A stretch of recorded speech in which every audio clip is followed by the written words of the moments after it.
both Miriam and I had powers of attorney, but I chose not to exercise those powers, that is, to check my mother's financial affairs, because she had asked me specifically not to. So after Mum died, I spoke with her solicitor and he got hold of the bank statements for me for the previous 5 years. I had expected perhaps to see, I don't know, $10,000, $20,000 gone missing.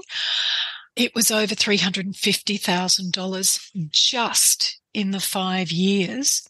What advice or encouragement would you like to share with others based on what you've been through? If you find yourself in a similar situation, you should be aware that...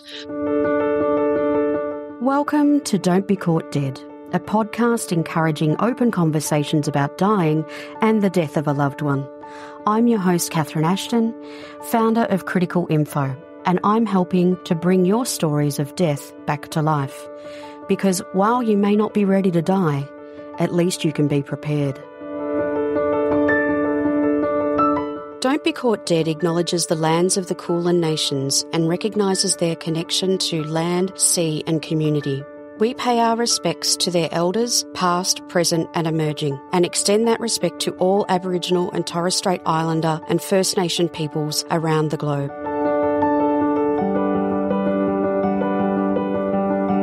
Grace is a freelance creative professional who lives in rural Victoria.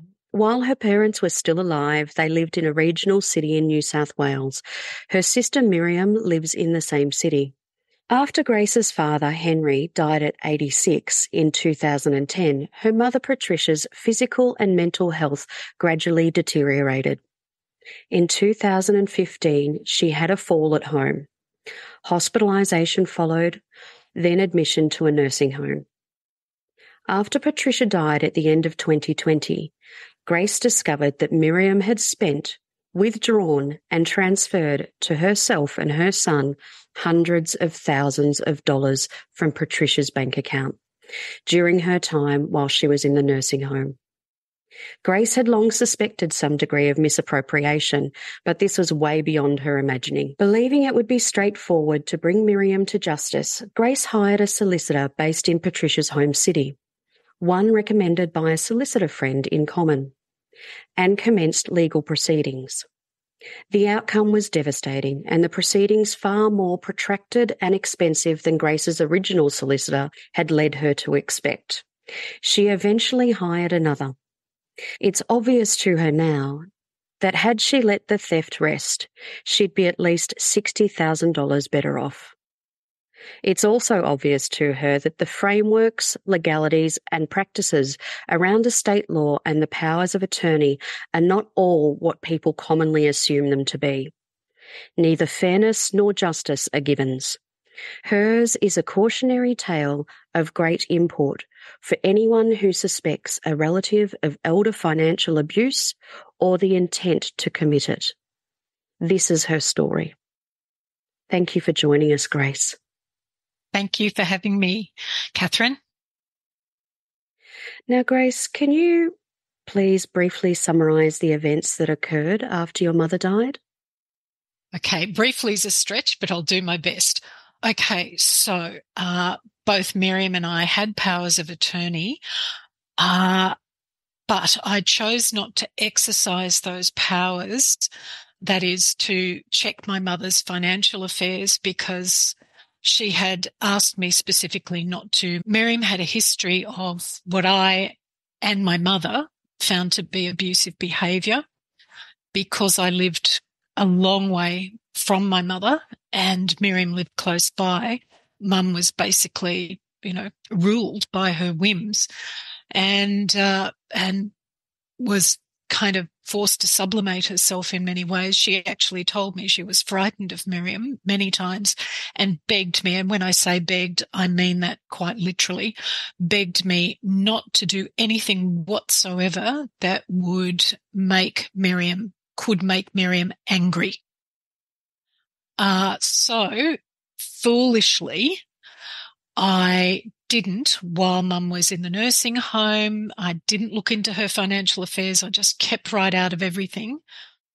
I obeyed her wishes, and I know now that I shouldn't have. I basically should have lied to her, looked into her bank accounts, phoned Miriam and said, I can see what you're doing. If you continue with this, I'll get a solicitor involved and I will see you prosecuted to the fullest possible extent. But foolishly, as I say, I did nothing. So after Mum died, I spoke with her solicitor, who was a family friend of many years standing, who was very, very supportive. And he got hold of the bank statements for me for the previous 5 years. And I had expected perhaps to see, I don't know, $10,000, $20,000 gone missing. It was over $350,000 just in the 5 years that Mum was in the nursing home. However, the powers of attorney began in 2011, and I subsequently got more bank records, and it looked to me like there was much misappropriation well before Mum went into a nursing home. So a friend who's a solicitor said, look, I've got a friend who's in that city and a solicitor, and she's great, and I think you should hire her. So I did. That turned out to be a very expensive exercise. Okay, so what the solicitor told me when I explained everything to her, I became my own forensic accountant as a result of this. I put together a spreadsheet that I still regard as a work of art, basically. You know, a cover sheet with everything summarized neatly and color-coded across various categories of expenditure, and a sheet for every year of the misappropriations, and shared this with the solicitor. And the advice I received from that solicitor, or I should say the solicitor in her office, whom she appointed to my case, was, okay, yes, clear case of misappropriation. You've got a great chance of getting a lot of this money back. We reckon it'll cost you, even if it goes to court, we're looking at an absolute maximum of around $50,000, give or take. And, you know, that should all happen within 6 months. Long story short, I found them utterly inept, extremely slow in communicating. And I'd always, whenever I raised this, it would be, you know, the response would be along the lines of, oh, look, you know, so-and-so only works part-time. So that's why I've not received anything from you for 6 weeks. It just went on and on and on and on. And of course, the invoices kept coming. And one of those invoices, for example, was for $6,000 and was sent in error to me. Had I paid it, I'm sure I'd never have seen that money back. I mean, you know, this was piling.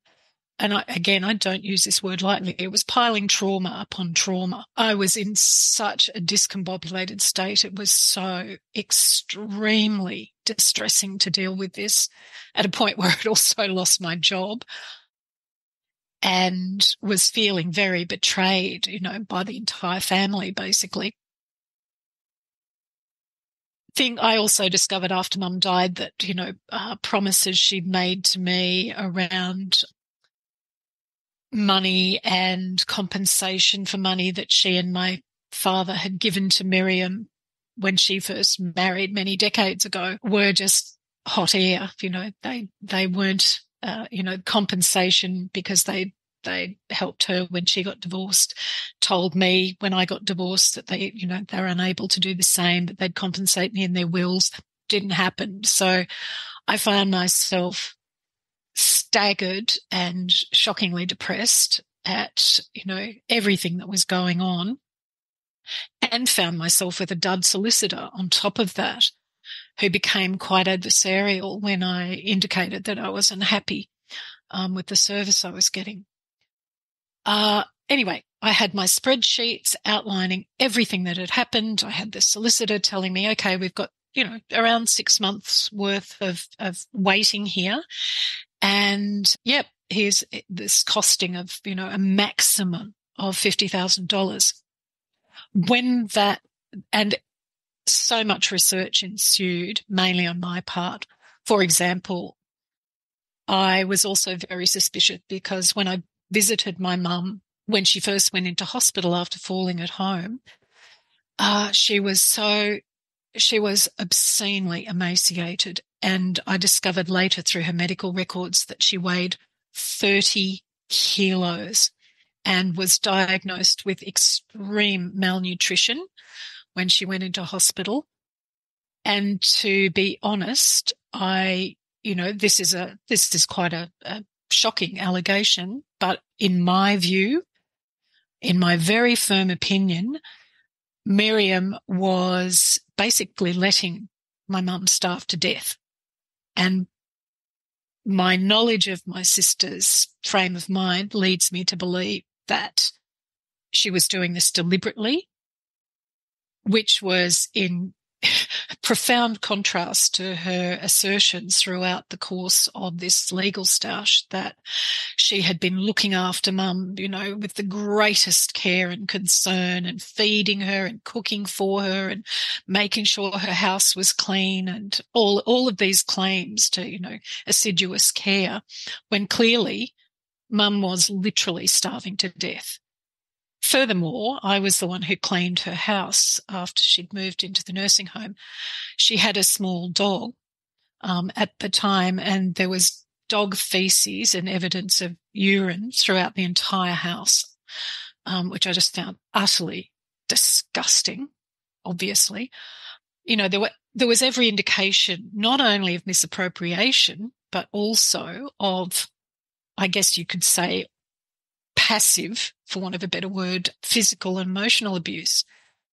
And this history goes back years. Miriam was quite violent on occasion towards mum. She was the one who crawled out of the bedroom window in the middle of the night to, go exercise her freedoms. And while that's fine, when she was confronted with the wrath of my parents after doing things like that, I was the one who would cower in the corner and go, oh, yeah, okay, I'm grounded. I've been a bad person. I'll take my punishment. Miriam would get extremely abusive, both verbally, and I've seen her punch mum in the back. Miriam was about 5'10". Mum was barely 5 feet tall. So there was this history of aggression and pretty awful stuff happening within the family. That was another reason why I was suspicious when Miriam and her husband just suddenly, when our parents were getting very elderly and their health was deteriorating, it just seemed a bit too much of a coincidence that Miriam suddenly wanted to move to the same city when she'd spent most of her adult life referring to Dad as a misogynist, racist pig, and Mum to, and Mum in terms I won't repeat on a podcast. So, why would somebody who professes utter loathing of their parents suddenly move to be close to their parents when their parents are approaching death? Rhetorical question. Anyway, there was much research there, leading up to the preparation of an affidavit. The crunch came when my original solicitor prepared an affidavit that looked to me like it was written by, at best, a mediocre first-year law student. It was so badly structured. It was so badly articulated.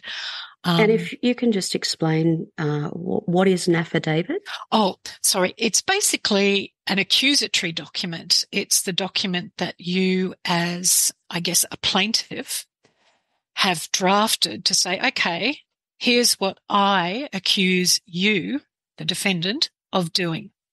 So it's a sworn statement. It's a sworn statement that your solicitor presents to the other side's solicitor, and they, of course, have the opportunity to respond. Once the affidavit is presented to your opponent, they can respond, and then your choices are let things go, like just cut the cord, we're done here because you've decided it's not worth the trouble and expense. Or you also, when you present an affidavit, when your solicitor sends an affidavit to the other party, they usually also include a demand for, in a case like this where we're talking about misappropriated money that represents part of the other person's entitlement to the deceased person's estate. So we were both equal beneficiaries in Mum's will. So in effect, she had stolen, in my view, a huge chunk of my inheritance.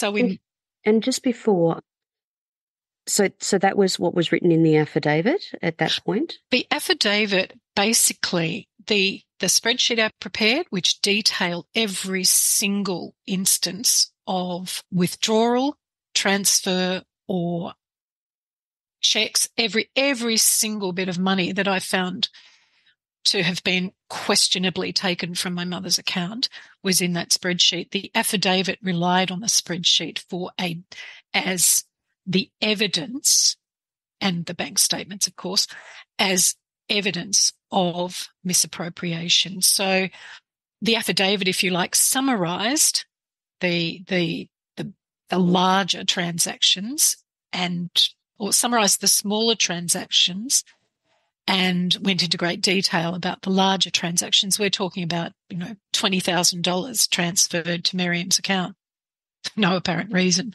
We're talking about over $100,000 spent on renovations, this sort of thing. Anyway, the affidavit summarises what you're accusing the other person of, and you could say that the spreadsheet I did was supporting evidence. And what were you led to believe by your initial solicitor that the outcome would be of presenting that evidence in the affidavit? My solicitor didn't lead me to expect any particular outcome. Because of course they're, for obvious reasons, they're wary of doing that. They certainly can't guarantee any given outcome. What they do is simply advise you along the way. So, okay, what we can do, you've gathered all this evidence and you're making these accusations. Let's put all of that into an affidavit. Our first step is to send her a copy of that affidavit, accompanied by, we make an offer. Basically, we say, if you are willing to pay this amount, we won't take this to court. So, of course, you're expecting either a kind of stuff you response, or any decent person would say, okay, alrighty then, here, I'll give you this. Here's my counter offer. What'll it take to make this go away? That classic kind of scenario.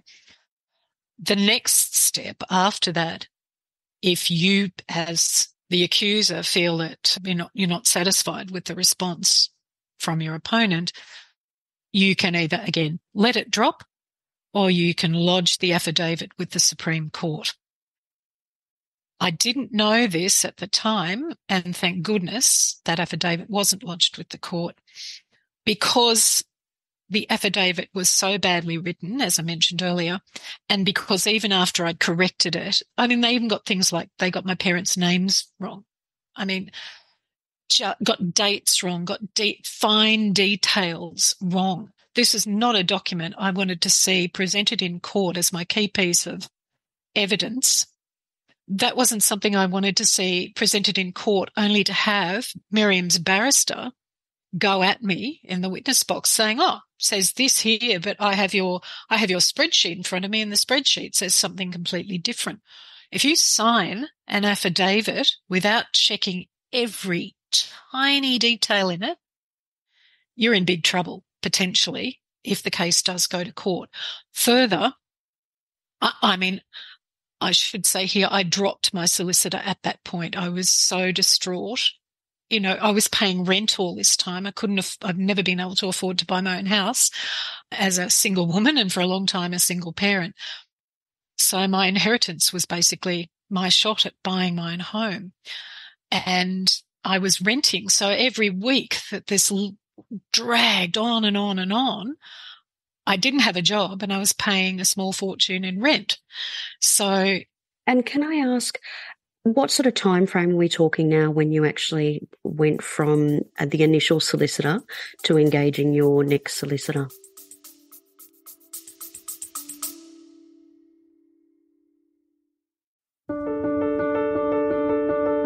Talking openly about death and grief can sometimes be triggering. If you find you need support, please reach out to our support services and the bereavement organisations listed on our resource hub. All links are in the show notes of this episode.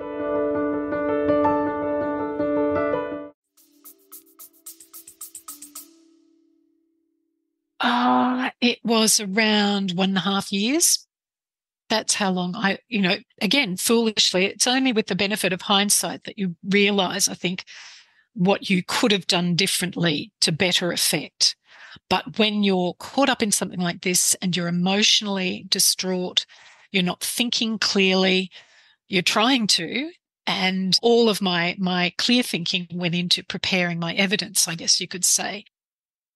But because I just got to breaking point over the affidavit, the same friend who'd recommended my solicitor to me, I think, felt terrible about what had happened and recommended I look for another solicitor through this directory I'd never heard of called Doyle's Directory, which is an industry, a law industry directory that lists top ranking. It ranks solicitors and barristers in every state and territory by merit. So you can go in, anyone can go in there, and you can, and I also didn't realize I needed an accredited specialist in estate law. I had a solicitor who, waxed lyrical about experience, vast experience in estate law, but that's not at all the same thing as an accredited specialist in estate law. How that affects you in several ways. One of them is you're still paying a great deal of money for any half-decent solicitor. But what happens with an accredited specialist is, for example, they won't get a barrister on board, and there you're paying mega bucks for a barrister. They won't get a barrister on board until the very last minute when you're about to go to court because they don't need one. They have the specialist knowledge they need to take you right up to the courthouse door, pretty much, as I understand it. Whereas my original solicitor wanted a barrister on board very soon after we started all of this because she very clearly, again, with the benefit of hindsight, didn't know how to proceed with the case and needed to consult a barrister. That cost me an enormous amount of money. All up, I spent at least, I think, $30,000 on this solicitor who got me nowhere an entire 18 months. Add to that the rent I was paying and, very expensive exercise.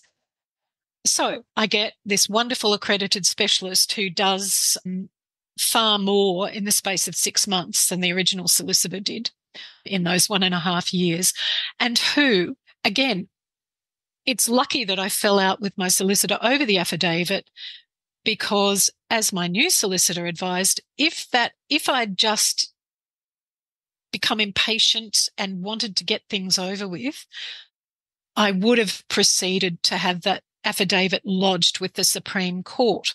My new solicitor said, thank goodness you didn't do that, because once you lodge an affidavit with the Supreme Court, it's a runaway train. You are going to court. End of story.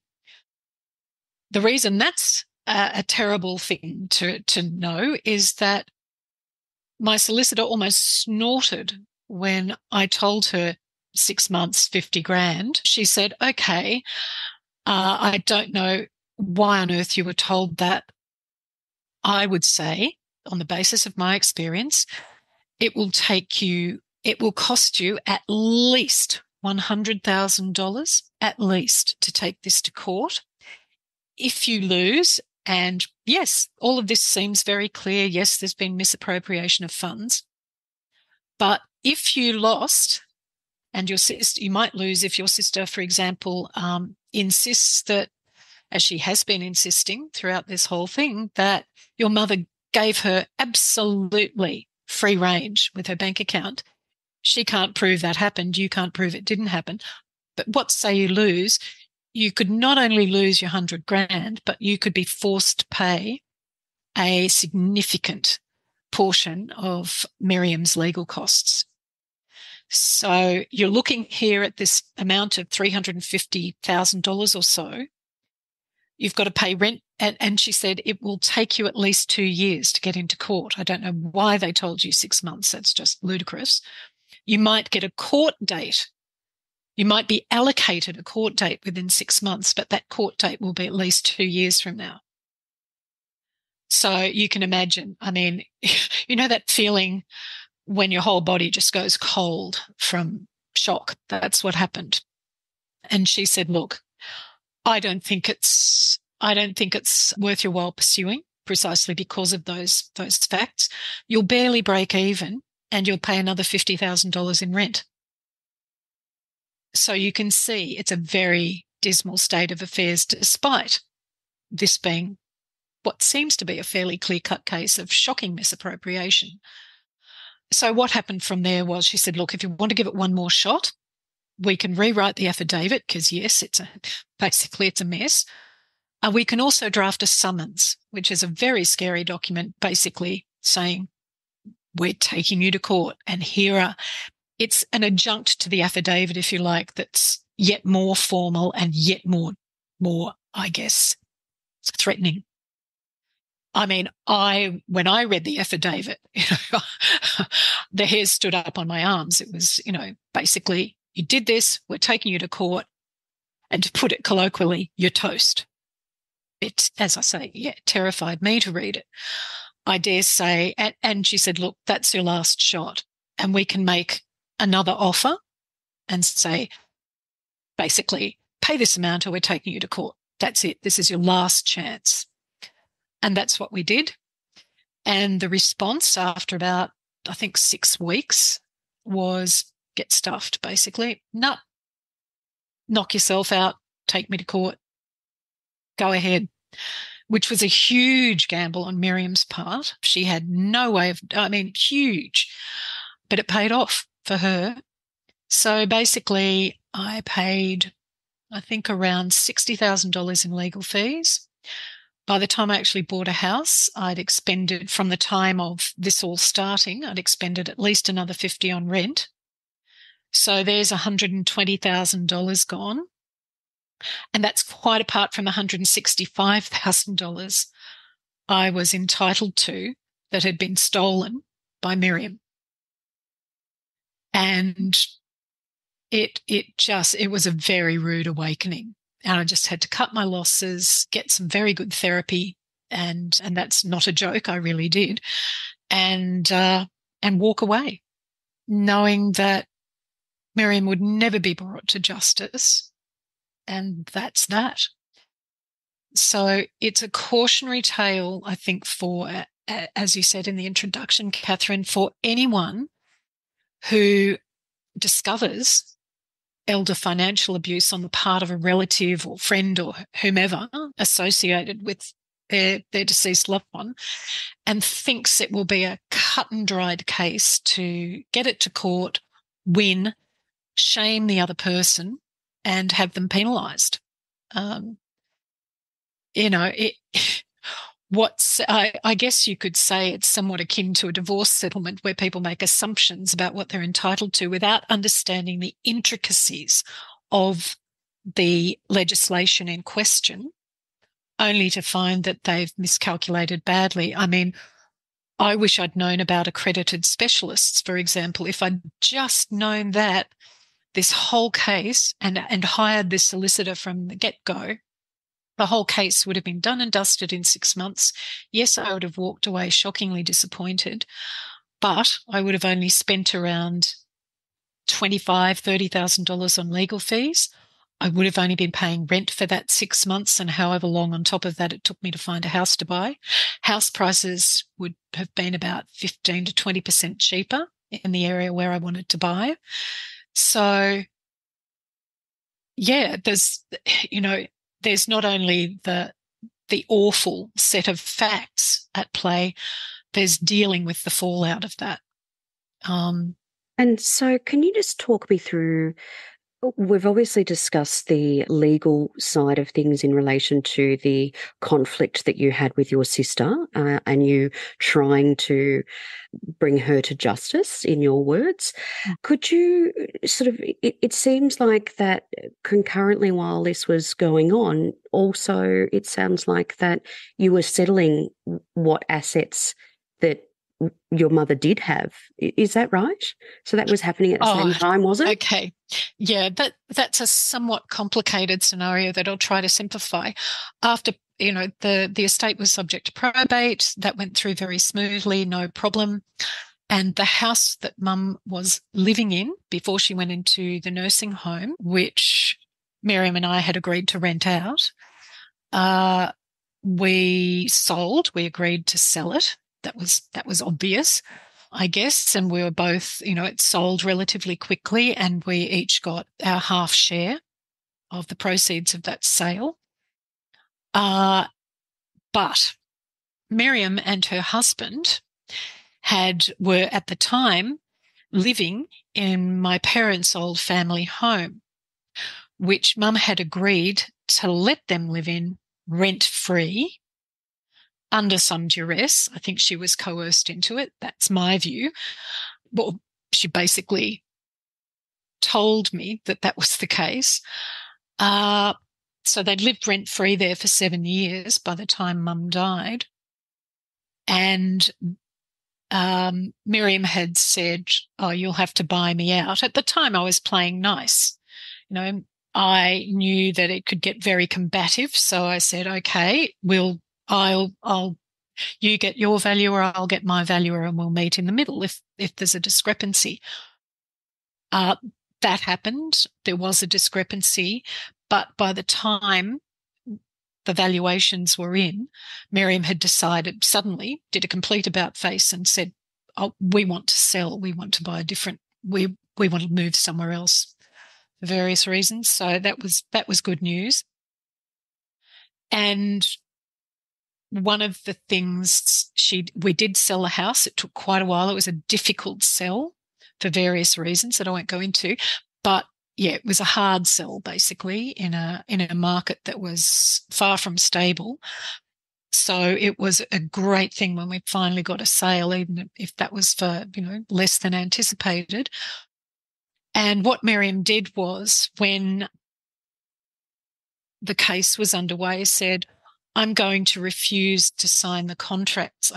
God, I can't even remember what this was over. But one of the things she did was, this young couple had bought the house. They'd probably sold their own, literally ready to move, ready to sign the contract. And Miriam said, "I'm not signing it unless..." It was blackmail, basically, pure and simple. I can't remember what the condition was now, but yeah, that was the kind of behaviour I was dealing with. So, and one of the conditions I imposed was I put a caveat on the money from that sale so that neither of us could obtain that second part of Mum's estate until the stoush was settled. It was just held in trust for a long, long time. And was that advice that you'd got from your solicitor at the time? Yeah. Actually, it was advice from Mum's solicitor. When I was talking to him, he said, "Do this quickly," and I did. And I was very glad I did. And just so it's clear in my mind, in relation to timing-wise, where were we? Had you written the affidavit by that stage? Was it pre that happening? I think it was around the same time. The affidavit, I have to say, was a year in coming, at least. This was yet another of the frustrations, and it went back and forth, as I say, many times. And the falling out was because I was dissatisfied with the quality of the work. And all of this time, I'm assuming you're also grieving.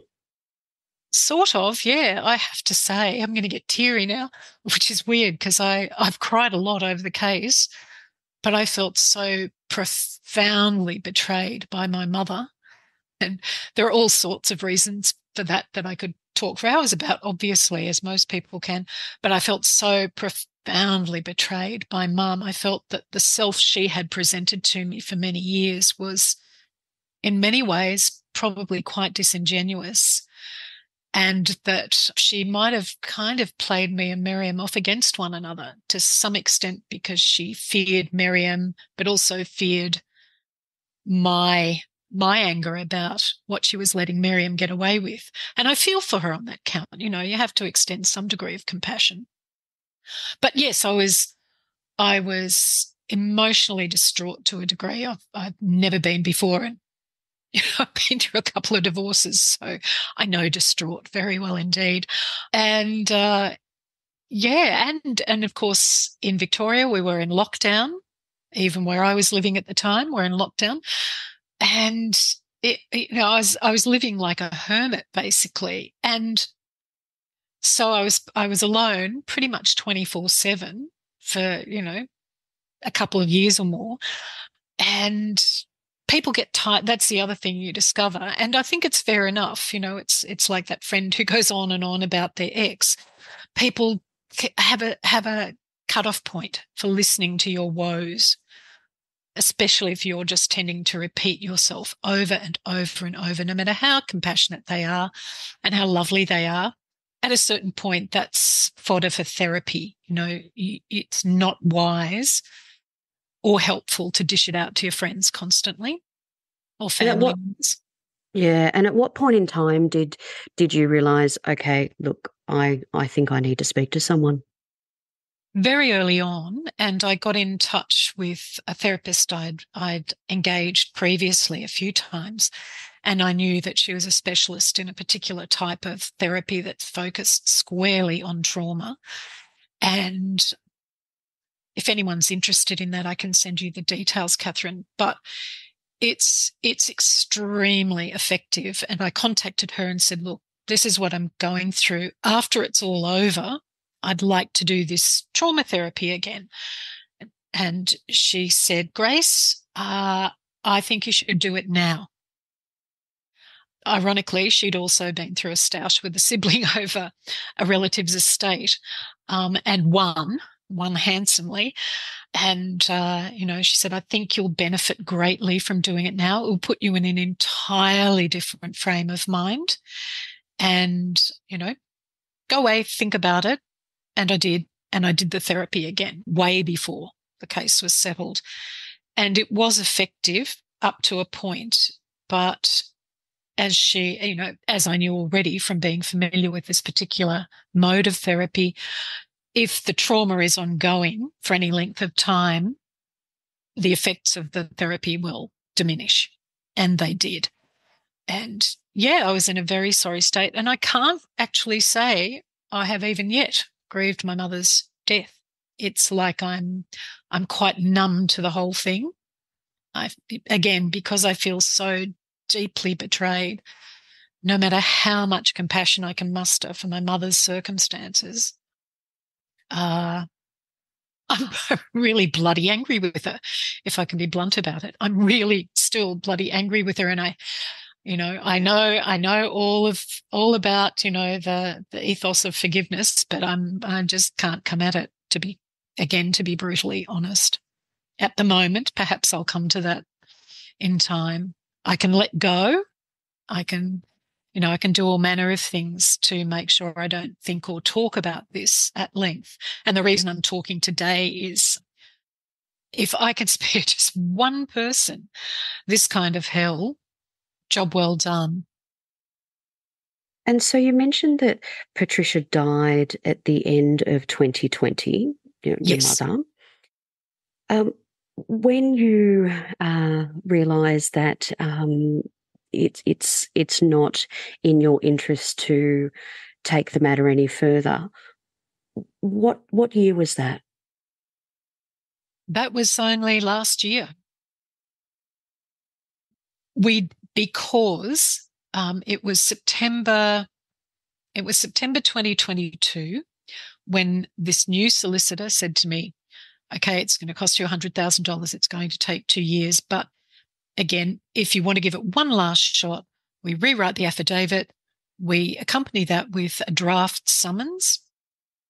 We send that to her solicitor, and either you get an offer, you get a counter offer, or you walk away because Miriam says, no, not coming to the party. And by the time that happened, by the time that played out, several rounds of corrections to the affidavit, the drafting of the summons, me checking both documents thoroughly, several rounds of corrections and changes.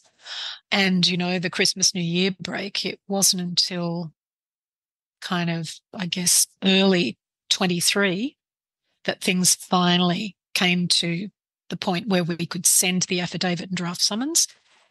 And it took weeks for Miriam to respond. That was obviously a deliberate ploy as well. But it is, I guess I'm astounded that someone could not only steal that much money, but also let a parent or anyone get to the point where they weigh 30 kilos and not be called to account for that. It just staggers me. It staggers me that nobody in the hospital system questioned why my mother was in such a shocking physical state when she was first admitted. Why was that not followed up? You do get the sense of, oh, look, she's in her mid-90s, or she's in her 90s, she's going to die soon anyway. Let's just let that slide. It's staggering to me the extent to which we don't matter once we get to a certain age, even to many of the professionals who are charged with looking after us and guarding our well-being. That just staggered me. And so tell me, obviously, given the fact that it was only really sort of this year that this has come to some sort of conclusion, mm-hmm. What has this experience influenced you in preparing for your own death? That's such a great question. Obviously, I have an ironclad will. I only have one child, my daughter. She's married with kids, and very happily so, and I adore my son-in-law greatly. However, again, having been through two, de facto divorces, I know only too well that even people who seem like the last people on earth to get nasty over money, in the case of a marital split, people are hurting and they lash out, or they can lash out. So I wanted to make sure that were I to die and my daughter be in a situation where she was perhaps, on the brink of splitting from her husband, that no way on earth can anyone other than her get her hands on my estate. So I consulted my financial advisor, who recommended that I get in touch with an estate law solicitor who does nothing but draft wills. He advised me, I already had a will, but it was quite, I guess, it was basic, drafted by a solicitor friend many years ago. And this new solicitor looked at it and said, okay, yeah, we can improve a lot on this. And you might like to think about a testamentary trust, which basically means, I cannot explain this in fully comprehensible terms. Basically, it means that your beneficiary is your sole beneficiary and nobody else can touch any part of your estate if you should die and there be a conflict between your beneficiary and their spouse. So, yeah, I put that in place. And I'm a bit lax with this, but I'm also drafting, I think it's called an emotional will, is it they call it these days, where that's where you can lay out everything you want for your funeral, your burial or cremation or whatever you choose to have done with your remains, what music you want played. And if it's not already in your will, little things like, I want this piece of jewelry to go to so-and-so, and I want this artwork to go to somebody else, if you so choose. So, and advanced care directive as well. I think it's really important to have that in place. And given your personal experience, you've touched on a few of them, but just recapping, what advice or encouragement would you like to share with others based on what you've been through? Okay. First point, which I haven't mentioned already, is that if you find yourself, well, if you find yourself in a similar situation, you should be aware that, one of the assumptions I made erroneously was that, okay, someone has power of attorney that gives them access to somebody else's money.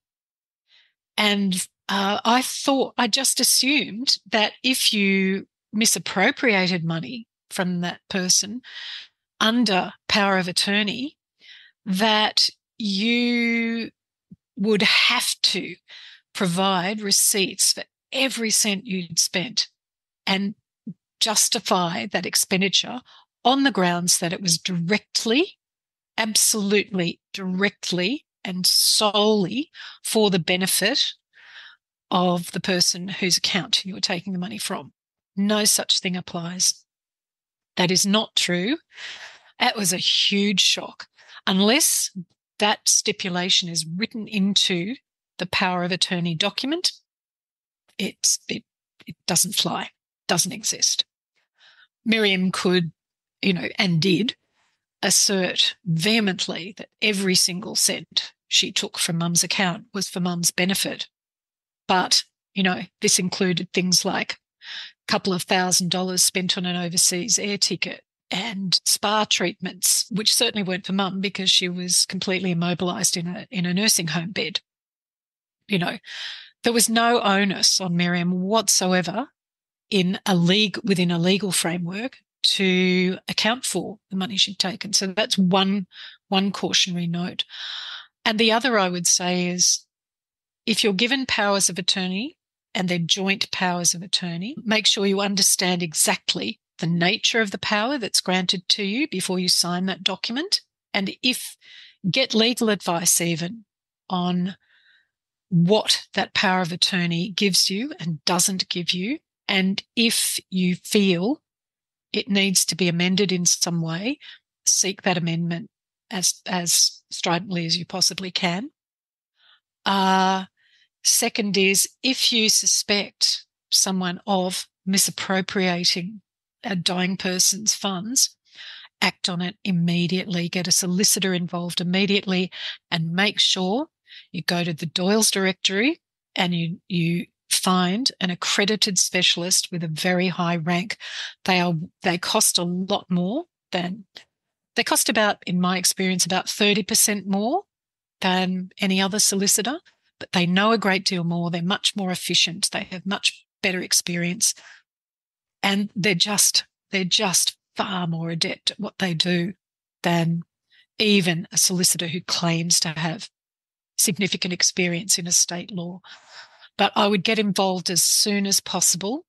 If you have access to bank accounts, check them and start making threats very, very quickly to the person on the other side and get that legal advice in place and let them know they're being watched.